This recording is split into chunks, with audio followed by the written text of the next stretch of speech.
Halo sobatku, dimanapun kalian berada, gimana kabarnya? Semoga kalian dan keluarga dalam keadaan baik-baik saja ya. Dan buat kita semua yang sedang menjalankan ibadah puasa, semoga kita dilancarkan sampai tibanya waktu berbuka ya. Kali ini kita akan membahas Danghua Throne of Cell episode 52 yang tayang hari Kamis ini. Perlu diingat, ini hanya sekedar bocoran spoiler yang episodenya rilis tanggal 27 April 2023. Jadi, jika narasi dan video berbeda, mohon dimaklumi ya. Untuk kalian yang penasaran tentang cerita Throne of Cell episode 52 ini yang tayang 1 minggu sekali, oke, langsung aja kita ke ceritanya, gas!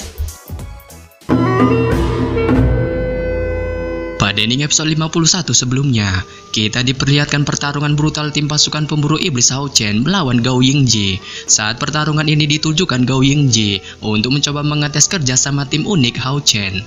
可惜还没成长起来。远程攻击，我有点肢体。2下3下4，那你就躲远点，不要妨碍我。我下归我了，来呀！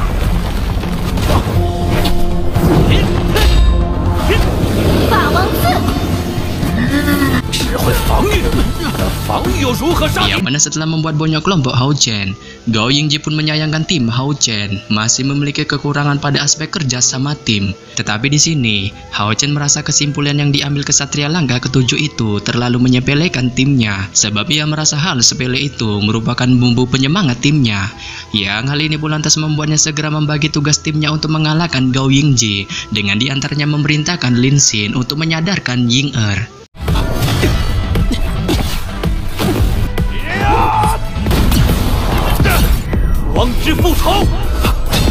Ketika pertarungan itu, Lin Xin secara brutal menelankan pil mahalnya ke mulut Ying Er. Saat tindakan ini pun pada akhirnya menyadarkan Ying Er. Dan ketika ia melihat payung pink kesayangannya mengalami kerusakan, kemarahan pun segera melonjak di wajah pejuang cebol ini. Saat kemarahan ini pun spontan membuatnya memunculkan teknik pemanggilannya. 看来高领队一直在帮助我们寻找。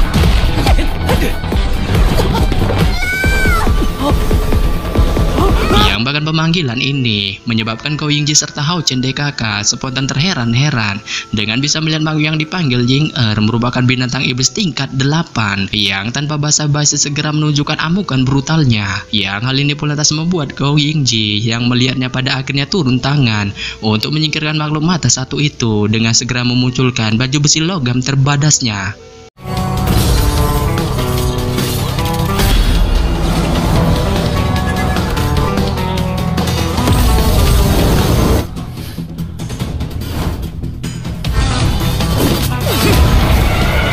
Setelah dirinya menunjukkan mode seriusnya dengan mengeluarkan baju besi logamnya, Gao Yingji pun menyarankan Hao Chen DKK untuk suren.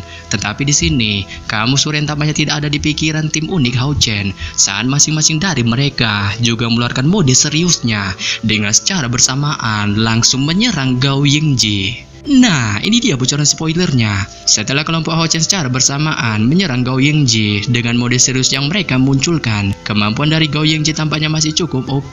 Saat hal ini lantas membuat sebagian kelompok Hao Chen dipukul mundur olehnya, dan hanya menyisakan Hao Chen seorang yang pada akhirnya terlibat duel 1-by-1 melawan Gao Yingji. Namun dengan kesenjangan tingkat kultivasi yang mereka miliki, Gao Yingji pun dengan mudahnya terus meluncurkan serangan membabi buta ke arah tubuh Hao Chen, menyebabkan Hao Chen menderita beberapa luka dengan kepucatan yang segera muncul di wajahnya. Tetapi pada saat yang sama, ketika kesuraman ini menimpa Hao Chen akibat serangan bertubi-tubi dari Gao Yingji, tiba-tiba sinar cahaya biru yang sangat badas secara mengejutkan melesat ke arah Gao Yingji, yang ternyata sinar cahaya itu berasal dari Chai Er. Saat yang tidak terima Hao Chen disakiti oleh Gao Yingji mencoba menghabisi Kesatria Langkah ketujuh itu. Akan tetapi ketika Chai Er baru saja akan meluncurkan serangan badasnya, sosok Sheng Yu tiba-tiba muncul di sampingnya dan menghentikan tindakan brutalnya. Saat ia segera memarahi Chai Er dan juga Gao Yingji atas tindakan barbar serta pelatihan keras yang dilakukan keduanya. Sehingga pada saat yang sama, setelah kemunculan Sheng Yu,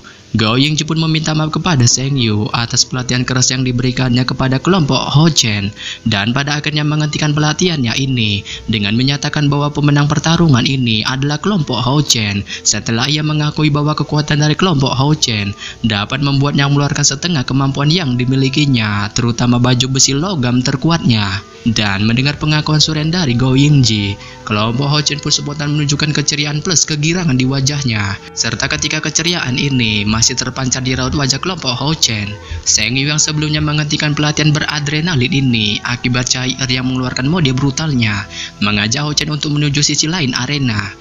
Yang hal ini pun lantas membuat Hao Chen yang melihatnya segera berjalan bersama Seng Yu untuk menuju sisi lain arena, sebelum pada akhirnya menghentikan langkah kakinya ketika ia melihat Seng Yu berbalik untuk menatapnya sembari meneriakkan dengan keras namanya. Saat Hao Chen yang mendengar ini pun segera memberikan salam penghormatan ala kesatria kepada kakek buyut cair itu. Serta ketika melihat Hao Chen memberikan salam penghormatan kepadanya, Seng Yu pun terdiam sejenak sebelum ia memberitahukan kepada Hao Chen tentang sosok cair yang dari bocil sudah menerima penderitaan maupun rasa sakit bertubi-tubi yang muncul di kehidupannya.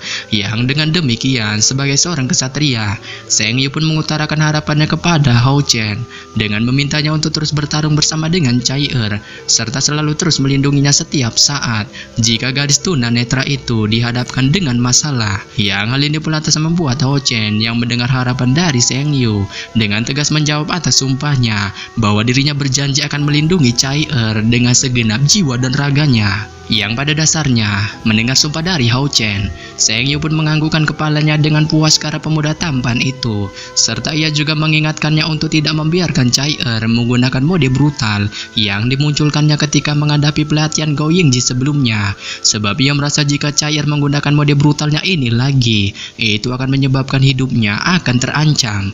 Tetapi dengan demikian, Seng Yu bisa saja memperbolehkan cair menggunakan mode brutalnya.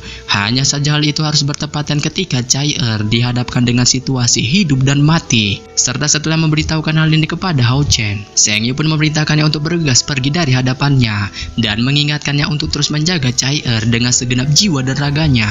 Yang hal ini pun lantas membuat Hao Chen yang melihatnya segera memberikan salam penghormatan lagi ke arah Seng Yu. Namun di sini, sebelum beranjak pergi, Seng Yu pun menyuruh Hao Chen untuk memanggilnya dengan sebutan kakek buyut di masa depan seperti yang dilakukan cair, sebelum pada akhirnya ia menghilang tak tahu rimbanya. Setelah Hao Chen diberikan sedikit wejangan dari Aki Seng Yu, ia kembali lagi ke TKP cair berada saat ia duduk di sisinya dengan perlahan memulihkan tubuhnya. Serta setelah beberapa saat Hao Chen memulihkan tubuhnya, Gao Yingji pun segera menunjukkan batang hidungnya di depan kelompok Hao Chen dengan kondisi kali ini yang tampak sudah pulih dalam keadaan prima. Sebelum pada akhirnya ia menatap kelompok Hao Chen dengan raut wajah sangarnya saat ia mengajak mereka untuk berangkat guna memulai misi mereka sebagai tim pasukan pemburu iblis. Yang pada dasarnya setelah ajakan dari Gao Yingji, mereka pun tanpa basa-basi bergegas meninggalkan arena kesatria saat mereka segera disambut kereta kuda berukuran besar dengan 8 kuda yang menariknya dan 2 orang kusir yang sudah duduk santuy di depannya menunggu mereka di depan pintu masuk. Tetapi pada saat yang sama, ketika Hao Chen DKK bersiap untuk naik ke atas kereta kuda dan memulai perjalanan, secara mengejutkan seorang gadis muda tiba-tiba berlari terbirit-birit ke arah mereka saat gadis itu bergegas pergi di depan Gao Yingji yang disebutnya paman dengan membuka kedua tangannya untuk menghalangi jalan, sembari memarahinya karena berusaha meninggalkannya secara diam-diam, menyebabkan Gao Yingji yang melihatnya pun segera memunculkan ketegasan di wajahnya dan memanggil gadis itu yang ternyata bernama Xiao Shu dengan memberitahunya bahwa dirinya akan menjalankan sebuah misi serta memerintahkannya untuk segera kembali ke rumah dan berlatih dengan baik. Tetapi di sini Xiao Shu menolak perintah dari pamannya itu saat ia bersikeras untuk ikut pergi bersamanya dan menjalankan misi, sebab ia merasa dirinya juga adalah seorang kesatria.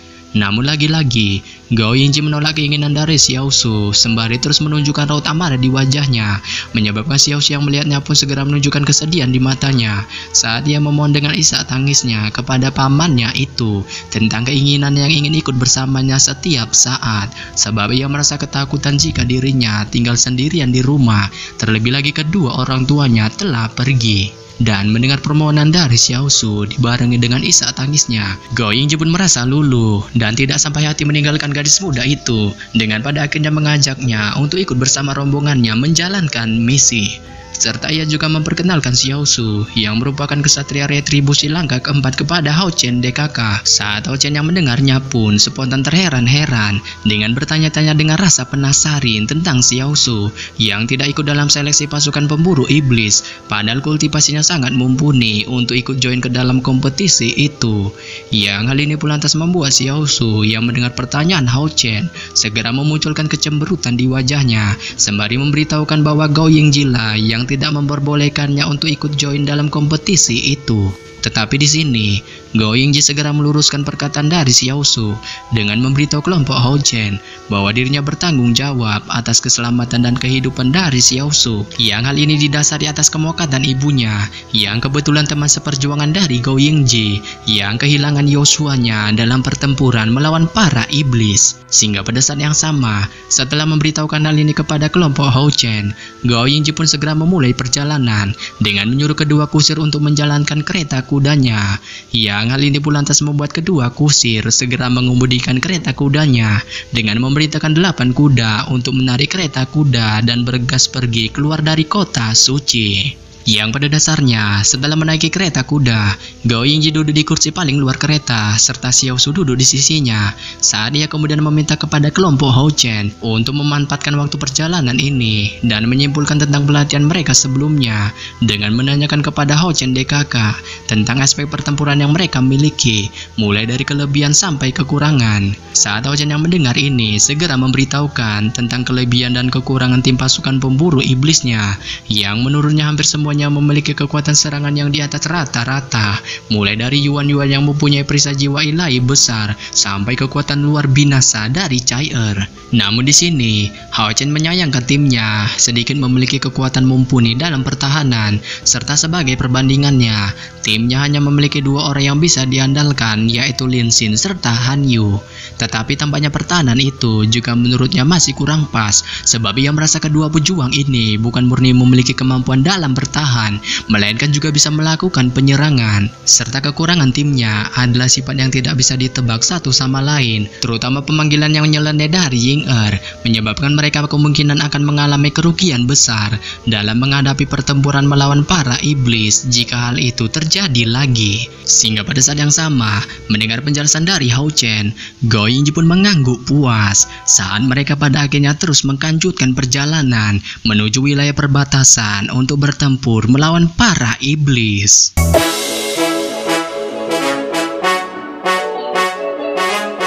Yap. Sampai di sini saja saya menyampaikan bocoran spoiler Throne of Cell episode 52 yang baru tayang Kamis ini. Akhir kata saya ucapkan bye-bye.